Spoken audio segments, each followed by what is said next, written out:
आज हम एक ऐसे मुद्दे के बारे में बात कर रहे हैं जिसको लेकर भारत सरकार मना कर रही है और विपक्षी पार्टियां कह रही हैं कि नहीं, ये जो इंडेक्स आया है ये सही है। आखिर ये मुद्दा क्या है? मुद्दा है कि इसे इंडेक्स का, जी हाँ, एक ऐसा इंडेक्स जिसको लेकर भारत सरकार लगातार सवाल उठाती रही है और इस बार भी उसने सवाल उठा दिया है। एक इंडेक्स आता है जिसमें जो भुखमरी सूचकांक यानी भारत में कितने लोग भूख से तड़प रहे हैं या भूख से मर रहे हैं और कितनी भुखमरी इसके बारे में बताता है। इसको लेकर सूचकांक आया और उस सूचकांक में भारत को पाकिस्तान, श्रीलंका जैसे देशों से, नेपाल जैसे देशों से भारत को नीचे दिखाया गया है। और इस सूचकांक के विषय में भारत सरकार पिछले साल भी जब भारत 101वें नंबर पर था और इस बार जब भारत 107वें नंबर पर है यानी 6 स्थान फिसल गया है, तो सरकार इस पर सवाल उठा रही है कि ये गलत इंडेक्स है। लेकिन दुनिया कह रही है कि ये सही इंडेक्स है और इसी को लेकर दोनों में विवाद है। विपक्षी पार्टियां क्या कह रही हैं? विपक्षी पार्टियां कह रही हैं कि सरकार गरीबी रेखा से जो बार बार देती है कि हम गरीबों को बाहर निकाल रहे हैं, गरीबी हमारे यहाँ कम हो रही है। तो विपक्षी पार्टियां कह रहे हैं कि नहीं, ये आपका गलत। और ये इंडेक्स इस बात को बयां करता है कि अभी भी भारत में भुखमरी है और भुखमरी इस कदर है कि वो श्रीलंका जैसे फूड इमरजेंसी वाले देशों से भी नीचे आ गया है।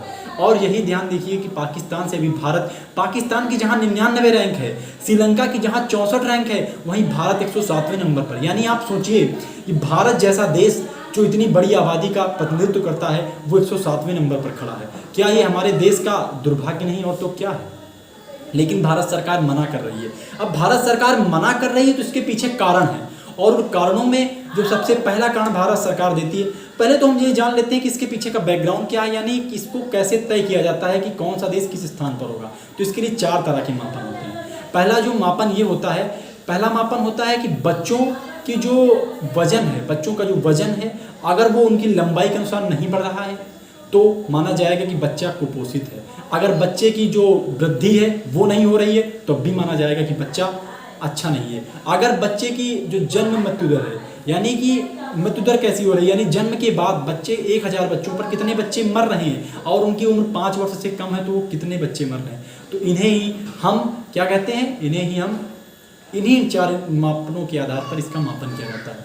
लेकिन भारत सरकार कह रही है, क्योंकि 2 मुद्दों पर भारत सरकार इन एजेंसियों के जो दावे हैं उनको गलत कर रही है। पहला, भारत सरकार तथ्य ये दे रही है कि ये जो 5 साल से आपने कुपोषित बच्चे बताए हैं, ये भारत के केवल बच्चों का प्रतिनिधित्व है, ये पूरे भारत का प्रतिनिधित्व नहीं करता कि पूरे भारत में भूखमरी है, ये केवल उन 5 साल के बच्चों का है। दूसरा, उन्होंने ये बताया कि आप बार बार रिपोर्ट जारी करते हैं, आप उस रिपोर्ट जो जारी करते हैं वो 3000 लोगों का सर्वे लेकर जारी करते हैं, लेकिन जो 3000 लोग हैं इनके अलावा ही भारत की जनसंख्या तो 120 करोड़ की है। तो उन 3000 लोगों से आप कैसे पता कर सकते हैं कि ये जो आपने रिपोर्ट जारी की है ये सही जारी की है? इसी को लेकर अब फिर एक बार केंद्र सरकार, विपक्षी पार्टियां दोनों मैदान में हैं और दोनों के बीच घमासान छिड़ा हुआ है। विपक्षी पार्टियां कह रही हैं कि ये सही है और भारत सरकार एक बार फिर इस रिपोर्ट पर सवाल उठा रही है। ध्यातव्य हो कि पिछले साल भी इस पर रिपोर्ट उठाई गई थी, सवाल उठाए गए थे इस रिपोर्ट पर और इस बार भी उठाए जा रहे हैं। अब देखना ये है कि क्या जो ग्लोबल हेल्थ को जारी करने वाली जर्मनी और आयरलैंड की जो कंपनियां हैं, क्या वो इसमें सुधार करती हैं या फिर वो इनका कोई जवाब देती हैं। तो इसके लिए हमारे चैनल के साथ जुड़े रहिए और धन्यवाद।